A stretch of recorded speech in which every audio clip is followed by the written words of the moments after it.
Well, hey there guys, and welcome back. On this week's show, we've got another 5 tips and tricks to make your workshop time a little easier.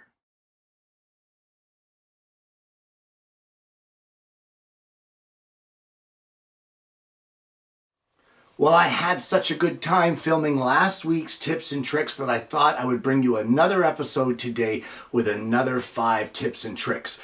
Guys, tips and tricks are the sort of thing that as you get experience with woodworking, or with anything for that matter, there's always something that comes along that you find another little way to work around something, or a little kind of tweak to your normal method or procedure that can make things a little easier, a little simpler, and maybe a little less frustrating. And that's what today's show is all about. So let's head over to the bench and get this show started. Well, you're working with hole saws and you cut this size of a hole. But what you really meant to cut was this size. You want something bigger. This is an extreme exaggeration just to demonstrate, guys. But how can you make this hole here this size? There's nowhere to put the pilot bit. It's a bit of a mess. You can clamp another board over top of it with your with a hole this size in it and guide it in, but you still don't have any guidance for the pilot bit. So what you're going to want to do is take your larger hole saw, and you're going to want to cut a scrap. It can be MDF, it can be plywood, it can be anything, and you're going to want to cut it out, cut the circle out of that piece of MDF, and then what we're going to do is we're going to hot glue it on top of our smaller hole. And by lining it up so that our 1/4" pilot bit hole is in the center of our improperly sized hole, we have done a couple things here. Number one, we have provided positive guidance and positive support for our 1/4" pilot bit, but as well, this circle, which is now the exact size of the inside of our hole saw, that will provide support on the sides. So now we can take this over to the drill press and we can drill our properly sized hole.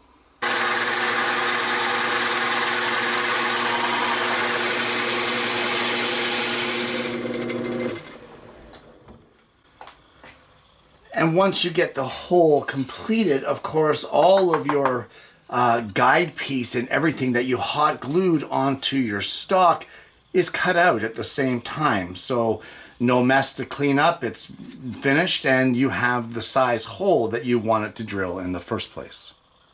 Well, the next tip has to do with these, and these are your everyday run-of-the-mill spring clamps. I think everybody has some of these in their shop, mostly because they're dirt cheap, and I honestly can say these get used the least out of any of the clamps that I have in the shop. But here's another use for them that you may or may not know, and you can use them if you're doing edge banding and you need a clamp to hold your edge banding in place while you're getting ready to nail it up or what have you. And the way you do that is you want to open these up and you'll remove these rubber feet. Now guys, once you get those removed, all you need is a few elastic bands, and we're going to place these all the way around the clamp, just like this. Now here comes the funky part. What we're going to do is we're going to squeeze this clamp.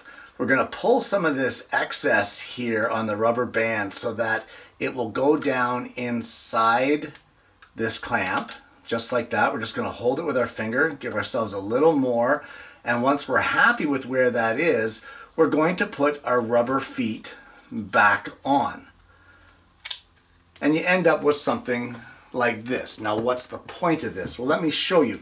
I'm going to get this one done the same, and I'll demonstrate how it is that you would use these. So let's just say that you have a piece of board and this is your edge banding. I know that this isn't right, but it's just for demonstration purposes. So you have your clamp with the rubber band on it, and all you need to do is you spread it apart and you push it down onto your edge banding. That rubber band now is providing downward pressure onto your board, and it is holding your edge banding in place with downward pressure until such time as either your glue sets up a bit or you can get some nails in there to hold it. And the pressure is provided from the rubber band that goes around like this between the clamp. Not enough pressure for you? Just don't pull as much slack and it'll be much tighter. But this is a great way to get a little extra use out of these spring clamps that everybody seems to have, and free up your hands when you're trying to do your edge banding. That is there solidly on that piece. And you know what? There's nothing wrong with an extra set of hands in the shop. Well, our next tip has to do with our friend, the trim router. Guys, due to their small size, trim routers are very unstable. And while you're using it on the edge of a board, trying to route whatever it is that you're routing, there's not much support there because due to the nature of where the bearing is, you are actually less than 50% on the edge of your stock. So they can be very tippy. But there's a way that you can add extra support very, very easily to your trim router. So what we're going to do is we're going to start off by removing our base plate, our stock base plate. It's just 4 screws. And what I have done is I have measured my base plate, and it is 3.5 inches by 3.5 inches. So I have cut a piece of 1/4 inch MDF that is 3.5 inches wide, and it's a little more than 7 inches long. So a little more than double our faceplate. I have marked where our faceplate ends right here at the 3.5 inches to the end, and I have drilled in the center using a Forstner bit a 1.5 inch hole to mimic the hole that we have here in our stock faceplate.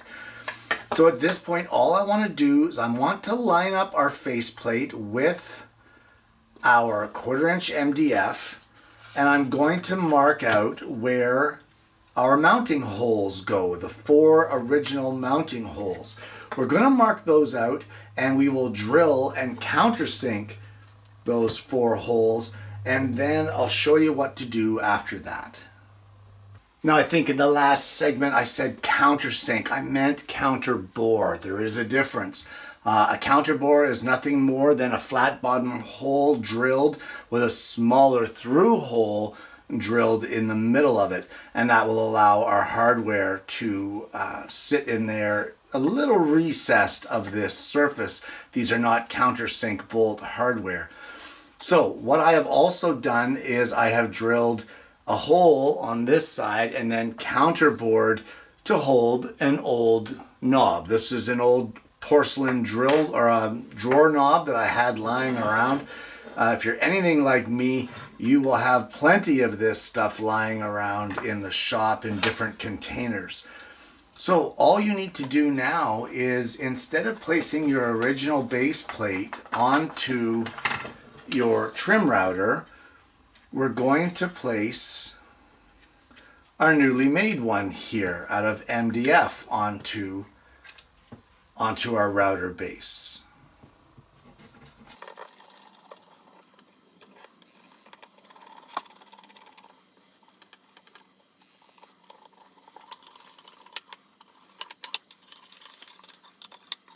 And then once you get that done, we're going to place the hardware from our drawer knob here, and we will screw it in place as well.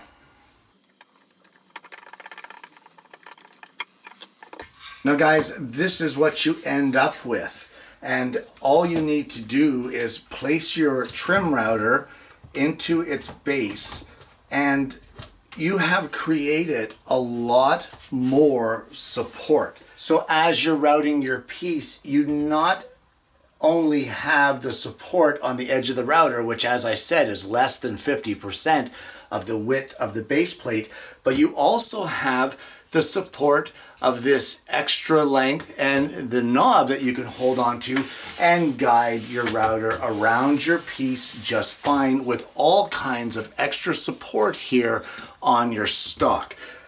If it were up to me, guys, I didn't have any in the shop. I would have definitely liked to make this out of 1/4-inch thick plexiglass. That would give me the ability to see through it, which is what I prefer. But this is what I had. It's more to give you the idea, but if you'd like, you can make it out of plexiglass. It would probably be a lot better than what this hardboard or MDF would be. So there you go, extending your trim router's base plate to give it more support while routing on the edge of pieces. Well, this next trick has been around forever. I've heard it since I was a kid, and I've never included it in one of my tips and tricks shows because I just figured it was so widely known that everyone would know it. And it has to do with gluing up pieces. When you have a large flat surface and you're trying to glue it up together, the pieces almost always, they'll shift. Or they'll shift this way, up or down, or left or right, front to back. And they do that, for starters, because the glue is slippery. But secondly, they also do it because to get these pads perfectly in line is next to impossible. So as you pull these together, if you're a little askew, it will shift to try to correct itself in the right alignment, and with that glue being slippery, it just shifts everything out of place. But if you need the pieces aligned, what do you do without using, say, pin nails to hold it in place? Well, what you can use, believe it or not, is a little bit of table salt. So what I'm going to do here is I'll just show you how to do this. This is the simplest tip in the world. We're just going to put some wood glue here on our piece, just like this. We're going to spread it around, and I'm going to clamp it up without the salt.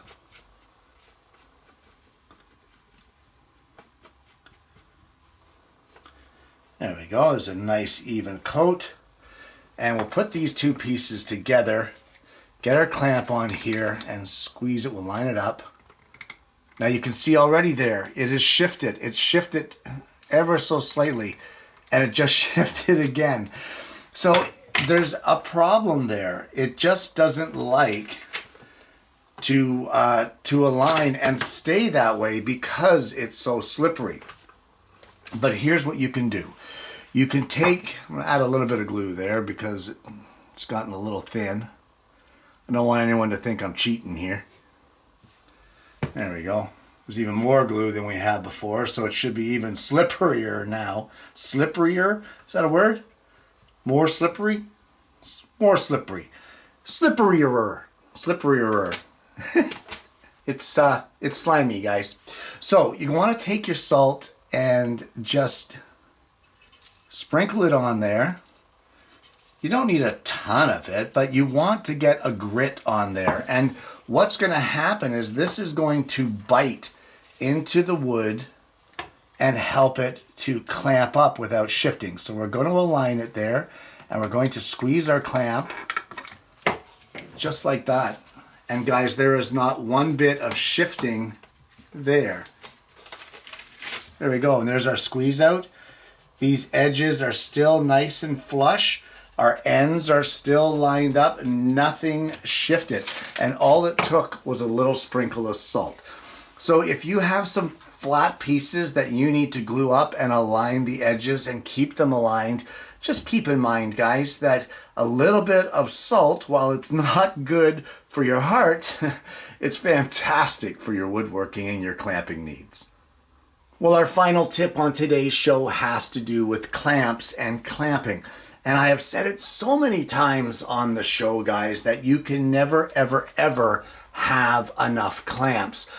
You can have 25 or 30 clamps, and I promise you that at some point in time during your woodworking career, your woodworking adventure, you are going to find a point in time when you need more than what you have. So anyone who says you have enough clamps, they're wrong, guys. You can never have enough. But this is the situation. Let's say that you're starting off and you're fairly new to the woodworking, or maybe you're not starting off, but all you really have are these quick grip 6 inches. but you have a much larger board that you need to clamp up. Honest to goodness, guys, there is nothing wrong with linking your clamps. And what I mean by that is one end here goes on your stock, the other end here goes on your stock, and then you bring them in together until the opposite ends of each clamp join together. And when they do, you can tighten them up and you get the same amount of clamping pressure. It still holds it very, very securely, but you can get the extra length. So if you only have 6-inch quick grips because you're just starting off, or you only have shorter clamps, but you need a longer one, it doesn't mean you can't make a project. It doesn't mean you have to run out to the woodworking store and get more clamps. However, that would be the best scenario, right? Get another 10 clamps, because you can never have enough clamps. You can link them, guys. In a pinch, you can link your clamps together just like this. It works for C-clamps, it works for quick grips, it works for a whole host and variety of clamps. You just have to use a little bit of imagination, sometimes a little bit of an ingenuity, and you can end up getting the clamping pressure that you need, get your project finished, and you made use of your clamps in a way that they weren't necessarily meant to be used, but yet it's still perfectly fine, perfectly safe, and does a great job. So there you go, linking your clamps to get extra length for clamping up your projects. And there you have it. 5 more tips and tricks to make your shop day a little easier, maybe a little more productive, maybe a little less frustrating. Guys, I've said it before about these tips. None of them are rocket science. None of them are any kind of great feats of engineering. Some of them just come out of necessity, like elongating the base on your trim router to give you a better balance point, to give a better support for the router. It's not anything that's out of the realm of anybody that watches the show or out of anybody that does woodworking. Very, very simple tips. A little bit of salt in your glue to help it grip while clamping it up so that your pieces don't slide. Salt is not rocket science. It's a natural thing. You put it on your French fries, guys. So why not put it on your woodworking? Guys, honest to goodness, these tips are a lot of fun. These tip shows are a lot of fun. You guys seem to enjoy them. I enjoy producing them. It's nice to share a little bit of knowledge, and sometimes I learn some things too, like when you guys send me in your tips. So if you'd like to send in your best tip, you can add it in the comments below and let me know what it is that you do in your shop to make your life a little easier. Or maybe drop me an email at kennye@cutabovewoodworkings.com. And I'd love to hear your tips, guys. And who knows, maybe I'll put it on a future episode of our tip shows. Guys, this one's been a lot of fun. If you haven't already, please consider liking and subscribing to the channel. We have a really fantastic audience base out there, and I'm hoping that you're going to consider becoming a part of that. Guys, I hope you've enjoyed today's episode. I hope that you've been able to take something useful away, and hope maybe you've taken some of these tips and been able to apply them to your own woodworking in your shop. But more importantly, guys, I hope you're going to join me again next week when I bring you yet another woodworking video. I'm still working on fixing my computer issues, guys. Bear with me.